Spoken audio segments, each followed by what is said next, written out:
people of the World Wide Web. So this is Chris from Cypher Sigma Toys, and this is another Talking Toys video. So yes, this was a series. You may, if you go into my channel or even look into a place, you'll find a playlist of like 5 videos. I tried this a few years ago. I didn't really stick with it. I had a lot of stuff going on. I've decided to, as it's just all I'm doing is picking up stuff and showing you it. I find that very boring. Due to a lot of stuff going on, I'm not really able to go to many stores and many conventions this year. Just work is hectic and personal life and stuff. So I'm kind of bringing this back, and I'm just going to keep rolling with it. We shall see how it goes. So yes, so this is the kind of reissues, re-releases, which is quite a new subject for me. So this is why I pick it up. So as you would have seen on the thumbnail, obviously I used Mask Kenner. So obviously Mask Kenner toys were released in the 80s. These were vehicles. Obviously, I am missing the sun visor. It happens to a lot. And obviously, this is a motorbike. And when you do this, it essentially changes into, let's put Brad down there, into a helicopter. That was kind of their gimmick. It was one vehicle transforms into another.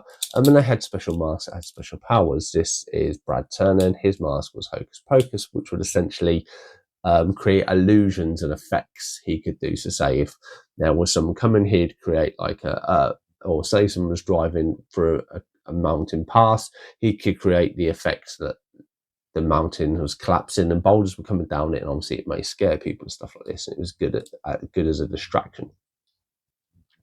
Now this obviously mask has obviously came out in the 80s. Now it's only until the end of last year, Loyal Subjects decided to release a new updated version of them. So the package is very similar. Obviously you have the Loyal Subjects back in there, but what they then did is to make it more up to date is they added a few effects and stuff. So you can kind of see on here, you have 2 masks. You have the standard mask and you have the effect mask. You then have an effect here that you can add onto the wheels.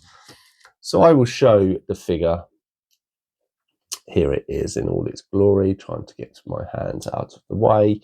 So you can see the smoke effect there. Obviously, Brad has his Hocus Pocus mask. Also, there is a little laser that you can stick onto the front. So quite cool.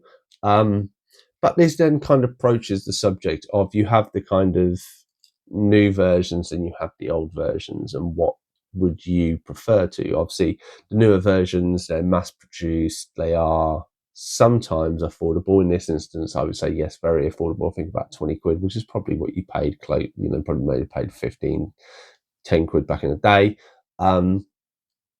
Obviously really good versions. There are a few issues with the new ones, which you do have. I would say, which is very strange to say, maybe materials and everything else, that back in the day they are a little bit more robust. Obviously a bit more bulkier and stuff, and you don't have kind of the sleek effect that the newer ones have, and obviously the more details on the masks and the better painting.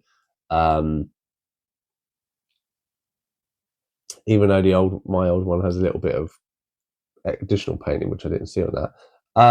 Yeah, and obviously they've added like little grey bits there, so they have kind of tweaked the design very slightly. But yeah, it brings up into the collector's realm. So obviously I'm very much a vintage collector. I collect vintage. I try to not do reproductions of stuff.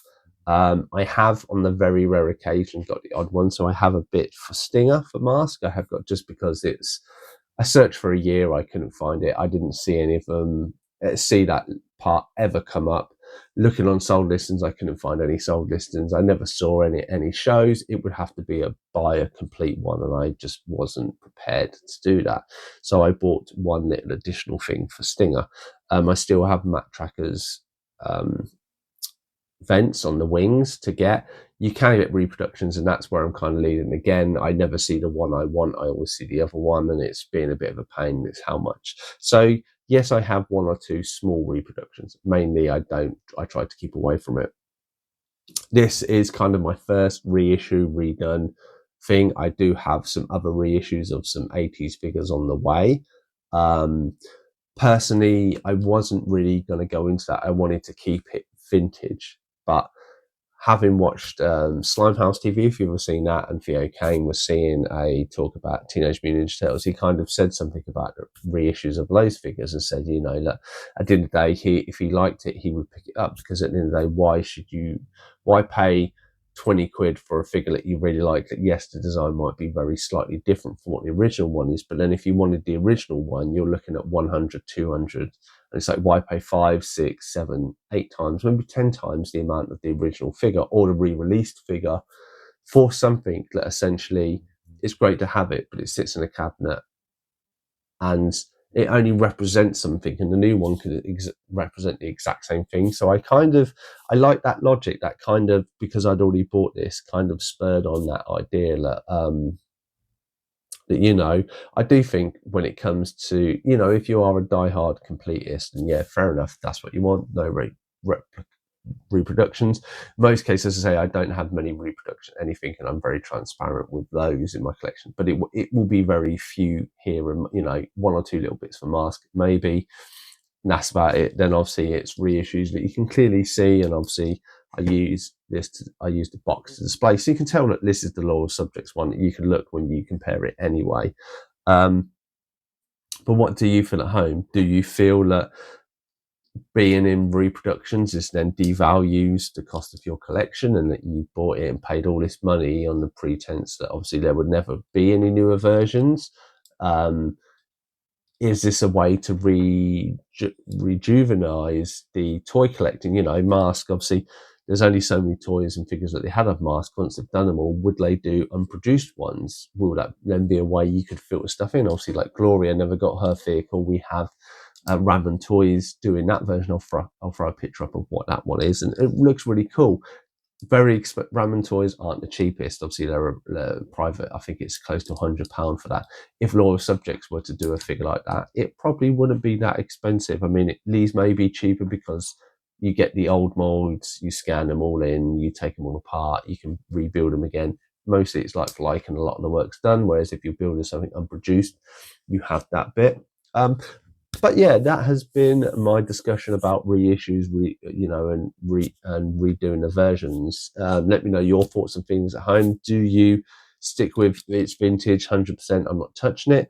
Do you consider retro produced stuff? That yes, I will on a rare occasion, or are you like, actually, I do like Mask, but I like the newer versions better, and I'm going to collect all of them? Please do let me throw your comments and queries into the chat below so we can carry on this discussion. This has been another episode of Talking Toys. Thank you all for sticking with the channel and hopefully enjoying these chats, and I'll definitely see you in the next one.